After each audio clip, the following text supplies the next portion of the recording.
watching continuing coverage of the Rally for Education on CBS 17. Well, I really believe that if we want to change North Carolina and change our society, we really need to invest more in our students. And as a teacher of over 7 years, I want to see that positive change go on. Well, you saw it right there. Downtown Raleigh is red right now. Tens of thousands of teachers rallying for higher pay and more funding for schools. We have been following teachers as they march through downtown to Halifax Mall, and that's where our team coverage begins right now with CBS 17's Angela Taylor. Hey, Bill. Hey, Tanaya. Well, we are here. The march is officially over. You can see, though, all the educators and their supporters and their family members here. They're getting ready for that rally, which starts in about 30 minutes. We know the second speaker, the second person to take the podium, will be Governor Roy Cooper, who supports what these teachers are doing here today. You know, they're asking for a higher pay. They're asking for more staff, like mental health counselors and psychologists. They want to restore funding to pay teachers more who have an advanced degree, and of course expand Medicaid. There are 5 main reasons why they are here. Now, we did talk to organizers, that is the North Carolina Association of Educators. They tell us the crowd is about the same size as it was at last year's rally, which they say is about 20,000 people. Again, right now they are just hanging out. In about 30 minutes is when it officially gets underway. Then about 1:30 they'll be able to meet with their regions. We'll have much more on that coming up in just a little bit. But let's check in with CBS 17's Russ Bowen, who's also here at Halifax Mall, just on a different side. Russ, what's happening where you are? Well, it's a little clearer on this side. We moved over here so we could hear a little better and hear our interview a little bit better, to be frank. While there's a lot going on that stage just a few hundred yards ahead of me right now. Angela, you just mentioned something about counselors, so I think that's a super important topic, and we've, of course, got a counselor with us right now who's going to tell us why. So, first of all, tell me your name, tell me where you work, and tell me exactly what you do. My name is Sarah Morales. I'm a school counselor at McDougall Middle in Chapel Hill. So we were just talking about the need for school counselors, psychologists, school nurses. Talk to me a little bit about where that hole is within the system of not having enough. I think right now the hole is within schools and also outside of schools. Today we're advocating not just for resources for our school systems, but also resources for our children in the state who need mental health care in school and also outside of school too. And you're on the ground, truly, when it comes to mental health. Are a lot of things missed that parents don't see that you guys are finding? I think kids in general and parents too need a lot of support, and we have issues all the time with insurances having co-pays that are too high, so families can't afford to get the additional support that they need, just to make sure that everybody in the family's emotional needs are taken care of. And of course there's special education in terms of how you guys are prepared to be counselors in schools. Talk to me a little bit about how that might be different than, say, a primary school teacher. So counselors and social workers and school psychologists as well need graduate degrees in our field. And so we're providing academic support, we're providing social emotional support, and also career development assistance for kids in schools. Social workers, nurses, counselors, we're all there really to make sure that kids are getting not only their academic needs met, but also that they and their families have the support that they need to be the best students and the best future citizens that they can be. And on a more personal level for you guys, I mean, when you say that you have to have a graduate degree, that's a lot of student loans for a lot of teachers, right? Yes, it is.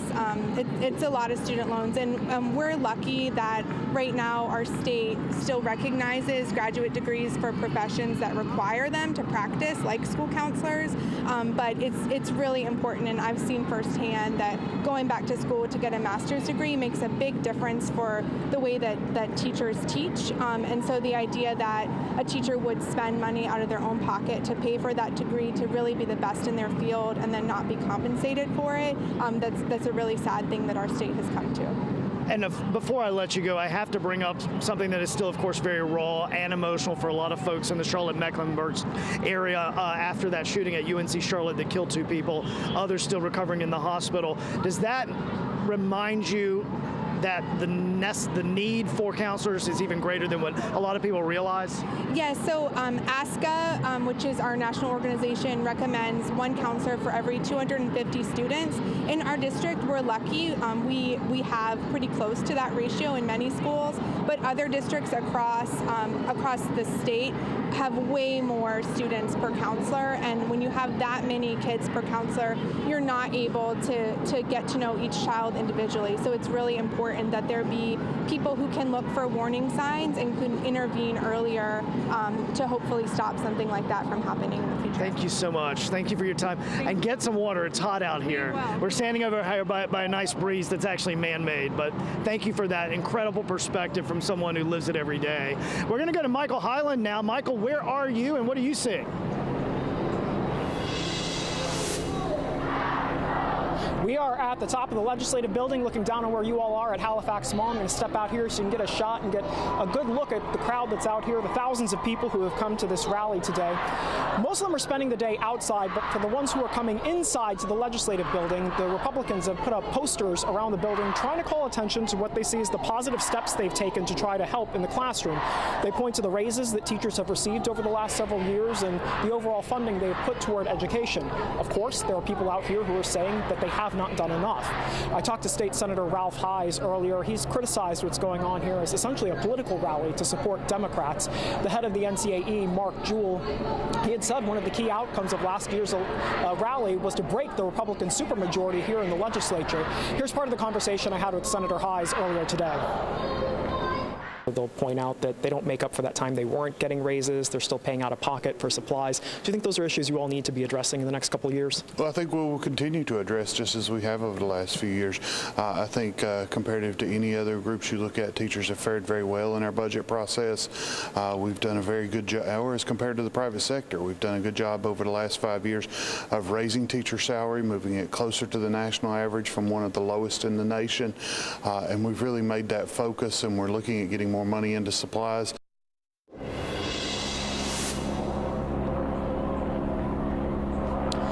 He lives in the western part of the state and said he had not heard from teachers in his district who are coming to the rally and plan to meet with him, though we do know that the teachers here have reached out to senators and representatives here to schedule meetings throughout the day to talk about some of their concerns. This comes at a key time, of course, because we're starting to get more details about the budget proposals, and over the next couple of months, we'll see the House and the Senate competing plans come together as they try to get something to the governor that he could support, potentially be done here at the end of June.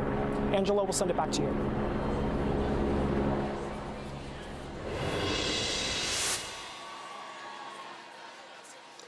All right, that was our Michael Highland. Michael, thank you. Again, most of the teachers that we've talked to today say it's not about a pay increase for them. It's really just about their students and making sure they're being taken care of in the classroom. And they're asking that there be less testing, more supplies, and that they're getting a hot meal every day. I have a teacher with me here. She does special education in the Durham County School District. Your name is Adina? Yes, ma'am. Tell me some of the problems that you face as an educator. Where to start? I mean, as a special educator, I don't just teach the kids. I do paperwork. I have to schedule meetings. I have to do testing. It feels like sometimes I'm literally being taken advantage of as a teacher. And it's like they put so much demand on us, but then they don't compensate us, or they don't really appreciate what we do. Right. It's like sometimes, like, I'm afraid even if I'm sick, if I take a sick day, like, I feel like, I'm not necessarily missing out, but I feel like I'm abandoning my responsibilities when really I should be taking care of myself. Right. Now, were you allowed to have the day off, or did you have to pay for a substitute? So basically, we did have to fill out a leave form. Mm-hmm. And so basically what we had to do is like take a personal day, and if we weren't going to come into the building that day, we had to let them know, or sometimes we had to like make up that time or do something else so we won't lose that day. I'm going to grab your sign. It flew over. It's a little windy out here, but show me. I thought it was interesting. You said teachers need to be paid more. Meanwhile, for extra income, you can drive, and you're actually a Lyft driver. Yes, ma'am. I am. And look, she even puts her promo code there so you can help her out. Yes. So yeah, if anybody's interested in Drive and Lift, you can use my promo code, which is Adina, ADINA 45763. When I saw that, I thought you were joking around, like it was just, you know, a nice sign, but you're saying this is your reality. Yes, this is my reality, and honestly, sometimes as a special education teacher, I don't even have time to do that part-time job that I need. Well, we appreciate you coming and talking to us. Good luck. We hope that you guys get what you need this next school year. Thank you so much. Thank you. Again, we told you that the organizers of the event said there's about 20,000 people here. The rally starts in about 15 minutes at 12:30. If you can look over that sea of red, there's a white tent there. That's where it's all going to take place. Now, just imagine when this is all over, all of these people have to head out. So it could be a little bit of traffic congestion. Let's check in with meteorologist Erin Clanahan with more on that. Erin. You are definitely right, Angela. Later on today will likely be very chaotic downtown. Right now, there's definitely some light to moderate traffic in the area. We have some road closures still in place until 5 p.m., if not a little bit longer than that, just depending what takes place this afternoon. But Jones Street, Edenton Street, Morgan, and South Streets are still closed between Salisbury and Wilmington Streets. There's also a little bit of traffic on 401 as you head into downtown Raleigh. And then Fayetteville Street is blocked off as well, and that's between Morgan and Lenore Street. So you saw how many people were out there this afternoon. I suggest avoiding the area if you can. And I would also give yourselves plenty of extra time later on this evening for your evening commute if you are going to be taking I-40 anywhere near South Saunders Street. Bill. All right, thanks, Erin. We're also seeing a tremendous amount of traffic on Twitter as well. I want to go ahead and show you some of the tweets that have been popping up since even before the rally began this morning, starting with Indivisible NC District 9. Today, we stand behind our hardworking and dedicated public school teachers, and they make their voices heard in Raleigh. Let's jump right here to Representative Ashton Clemens, who wrote, kindergarten teacher takes NCGA. Then a number of different organizations. Please stop by for a high five, snack, water, charge from your phone. We cannot wait to hear from you. And then we got another one real quick before I wrap here. You can see more links being posted by teachers like Taryn Stock showing that she was getting ready to head down to that rally earlier this morning. Tanaya? All right, thank you, Bill. Again, if you are out there, tag us on your social media posts. We would love to see that. All right, well, switching gears now. 2 people killed, 4 more injured when a man walked into a building at UNC Charlotte and just started shooting. Now we have details and a look at what's happening today on campus. Plus, our team coverage of the Rally for Education right here in Raleigh continues when we come back.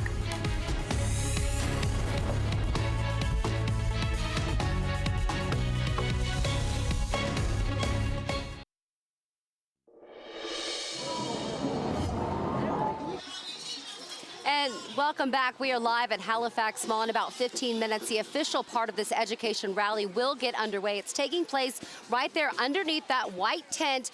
We know that Governor Roy Cooper will be the second person to take the stage. Of course, he is here in support of all these teachers and educators. They have 5 specific demands, one of them being a 5% raise for school employees and a $15 minimum wage for certified staff such as cafeteria workers. And they're also looking to reinstate benefits for future hirees. Again, 5 main things that they're looking for. We talked earlier with NC State Superintendent Mark Johnson. He is not in support of the rally. He feels like these teachers need to be in the classroom and not allowing the kids a day off. We'll have much more from him coming up throughout the afternoon and into the evening. But for now, about 20,000 people, that's what organizers are telling us in this sea of red, about 20,000 people here to support this rally for education. And again, in about 15 minutes, we'll hear from the organizers as they take the stage. Live in downtown Raleigh, Angela Taylor, back to you. All right, thank you, Angela. Well, students at UNC Charlotte are going to hold vigils tonight for the victims of a shooting that happened on campus yesterday evening. We know that 2 people have died, 4 others are injured. Police say 22-year-old Tristan Terrell, seen right here, walked into a building on campus and started shooting. Officers very quickly ran into the building and arrested him. CBS 17's Colleen Quigley joining us live now on campus in Charlotte, where a lockdown was lifted earlier this morning. Colleen. Yeah, guys, we've seen a lot of students walking around. We're actually outside the Kennedy building where that deadly shooting happened. And both here in the library, we've seen kids going up to the police officers, standing guard outside the building. And minutes later, the officers come out with backpacks or lunch boxes, things those students left behind when they went running for safety after hearing those gunshots here yesterday evening. Of course, as you said, we know 2 people were killed, 4 others were hurt, 2 of them actually from our area, from Apex 1. Drew Piscaro is a student here at this school. He's in a fraternity, but he's also the writer for the campus paper. He's a sports writer. His family is asking people to use the hashtag #DrewStrong on social media as he continues to recover. Now, the suspect in the shooting, he is 22-year-old Tristan Terrell, facing multiple charges, including 2 counts of murder. Sources are saying that he made a full confession to investigators at the Charlotte-Mecklenburg Police Department. Now, again, we know this happened, this deadly shooting, just before 6 o'clock last night. Police say Terrell went into the Kennedy building armed with a pistol. He started shouting and began shooting randomly. That's according to witnesses. Now, as you guys said, we know there's going to be a vigil here on campus at 6 o'clock. Students are being asked to wear their Niners pride gear, all their green, to show some support. We're also expecting another update at 2:30 from the city and the school, as well as police, with the very latest on the investigation. Reporting live in Charlotte, Colleen Quigley, CBS 17 News. Colleen, thanks. We first brought you breaking news about the shooting through the CBS 17 News app, and we will continue to post updates there and on CBS17.com. Well, there's a lot of things happening today across the Triangle, and thankfully we're seeing nothing but sunny skies across the area. It is a little warm, though. It is toasty. You're taking a live look right now behind us at I-40 near Cary. The sun shining down on traffic. Now let's get to CBS 17 Storm Team meteorologist Paul Hagan. What kind of temperatures at this noon hour? We're right now in the upper 70s and even some low 80s, and we're going to start by talking about something happening several hundred miles away from us, which sounds a little weird, but this is a tropical disturbance. It's not an area of organized tropical activity just yet, just kind of some disorganized stuff around the Bahamas. It's going to track to the west and northwest towards the Florida Peninsula, not expected to strengthen over the next 48 hours, but what's just to curve back out over the Gulf Stream and the western Atlantic. National Hurricane Center is estimating there's a 20% chance that it develops at least into a tropical depression. We will keep an eye on it. Now, I know that arrow draws it awfully close to the coast of the Carolinas, but it does look like it would curve away from us, and the only effects it would have on our weather is to feed some humidity up towards us that would then fuel some scattered showers and thunderstorms, beginning as early as Friday, more likely over the weekend. We'll track those with Futurecast in just a moment.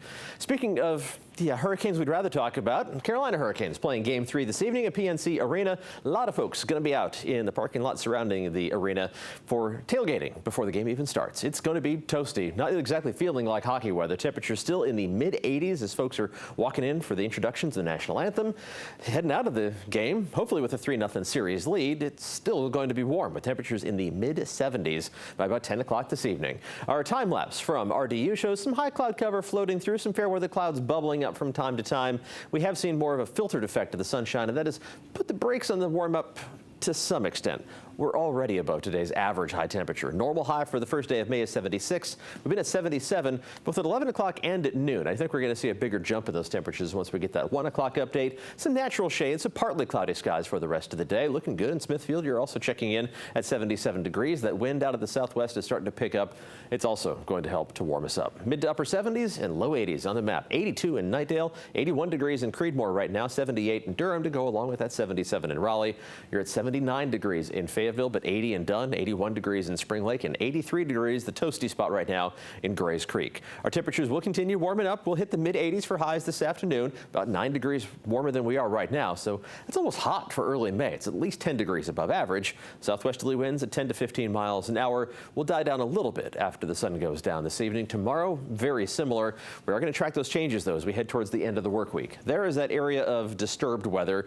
May develop into something once it bends away from Florida, but here's the influence it's going to have on us. Some of that moisture kind of getting pulled up towards us, feeding into a chance for some scattered showers and thunderstorms, mainly south of the Triangle by Friday afternoon. We're only putting a 30% chance in the forecast for now, though, because how much of that moisture actually arrives in time for Friday afternoon when we warm up enough to pop the lid on the atmosphere remains questionable. But the humidity is still going to be here as we head into the weekend. So while we start the day dry on Saturday, and there are still a lot of questions about exactly when the better chance of storms is going to move in over the weekend, we do expect them to move in along a cold front that's going to help to get things going.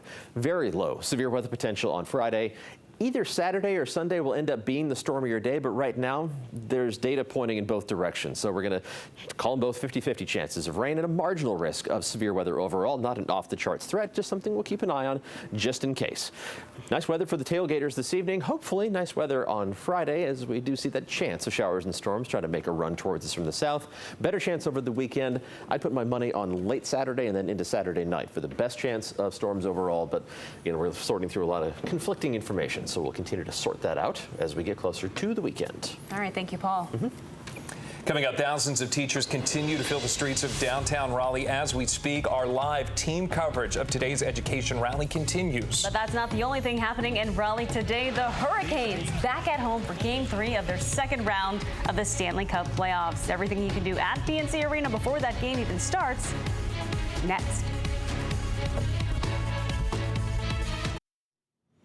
Just a couple of hours, it is going to be very loud inside PNC Arena. That's right. The Hurricanes back at home for Game 3 of their Stanley Cup playoff series against the Islanders. You get this pretty cool towel right here with our lovely CBS 17 logo, and it says "Bunch of Jerks." So you're going to want these. The team won their first 2 games in New York to take a 2-0 lead in that series before returning home. So that means they've won 4 in a row. Take a look right now at the schedule they posted on Twitter earlier this morning. Parking at PNC Arena opens at 1 o'clock, so in about 30 minutes. There's a party on the South Plaza at 4:30. Doors open to the arena at 5:30. Puck drops for this game at 7, so good luck to them. And of course, the Canes fans aren't the only ones wearing red today here in Raleigh. You are taking another look in downtown Raleigh. Here it is live. Thousands of teachers demanding better pay, demanding more funding for their schools. Our team coverage of today's Rally for Education continues next at 12:30.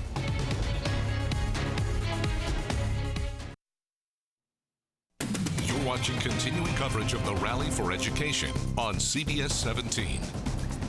Thousands of teachers from all across North Carolina are in Raleigh right now rallying for higher pay and better funding for schools. Now, we have brought you team coverage of today's Rally for Education all morning long, and that continues right now with CBS 17's Angela Taylor. Angela, you have been down there all morning. What's happening there now? Yeah, I have been down here all morning. Now, the rally is expected to officially get underway at 12:30, which is right now. We know that Mark Jewell, the president of the North Carolina Association of Educators, will be the first one to speak, followed by Governor Roy Cooper. Now, organizers of this event tell us about 20,000 people are here. We know that's amongst the 33 school districts that closed across North Carolina. That includes 4 charter schools. Now, I want to bring in a very special teacher. This is Emily Richardson. She's actually a speech therapist. Emily, thank you for being here. Talk to me about the struggles you face, because you're not a teacher, you're still a part of the staff. Correct. I mean, I'm still an educator. I work with over 55 students, and I'm here today because of those children, those students, my own children. I'm here for me, I'm here for you. You know, a strong public education system supports all of us. Tell me the one thing that you would say is lacking at your school within your classroom. I mean, there's so many things, there really are, but class size is so overlooked and it's so important. And we're just being told that there's not a lot that can be done about that right now. My 9-year-old daughter sat in a class with over 30 students in it. 30 students? 30 students as a 4th grader, and it only increases from there. And so that, you know, there are so many things that really need to be addressed. And you're a speech therapist, so you definitely have a specialty here. Right. I mean, and there are so many specialties as far as the school counselors, the school psychologists, the special area teachers, a 1st grade teacher that specializes in teaching those young 6-year-olds, you know, a high school chemistry teacher that specializes. Everyone has their own unique path. And there are a lot of decisions that are being made that make it look to the public eye like there are things that are helping teachers, such as writing in a bill that is going to get $400 for every classroom teacher. What's not advertised is that's going to K through 12 teachers only, not your school counselors, not your art teacher, not your speech therapist. Not your speech therapist. And then all these things that have traditionally been funded, such as toner for the copier, paper, all of those things, where is that going to happen? Right. Well, we certainly appreciate you speaking with us. We appreciate your time, and best of luck getting what you guys need for the classroom. Thank you so much. All right. Well, it sounds like they've started to speak on the stage. However, the official Mark Jewell hasn't taken the stage yet. So until that happens, let's check in with CBS 17's Russ Bowen, who's also at Halifax Mall with me this afternoon, just on a different side. Hey, Russ. Hey there, Angela. Yeah, we're quite far away from where those speakers are, so we can actually hear the folks we're talking to, so it helps a little bit.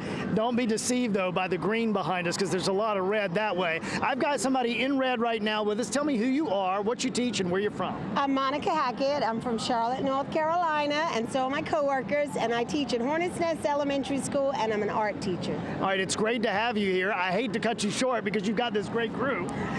Mark Jewell is starting to speak, so we're going to listen to him now. Definitely, Mark. Go, Mark! Let's take a listen into Mark Jewell. And I have the very proud honor of serving as the president of the state's largest public school organization, the North Carolina Association of Educators.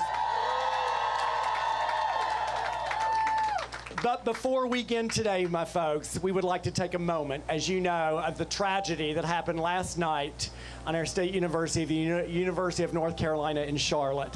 A loss of life and a violent act was committed last night, and we know that 2 people have lost their lives and about 4 folks are injured. So at this time, let's please take a moment of silence.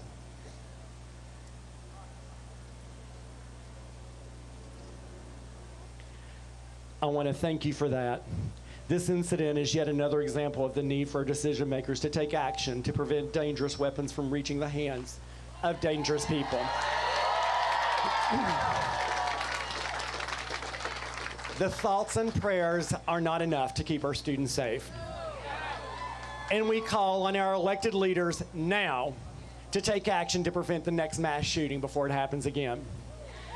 Our students need to be healthy and safe at school with proper counselors and medical attention. We know that healthy students are successful students, and we know that educators have an important role to play to further that goal. Unfortunately, we currently are well below the national standard for school nurses in our state. And a legislative report that we failed to meet our own target of 1 per 750 students. Today, we have 1 nurse per 1,086 students. Some schools have a single nurse serving 6 schools at a time, and more than a quarter of our state's middle and high schools lack a full-time nurse. This is not the North Carolina that you and I know and love. Healthy kids come from healthy families, and there is no single better way of ensuring quality, affordable health care than an expansion of Medicaid.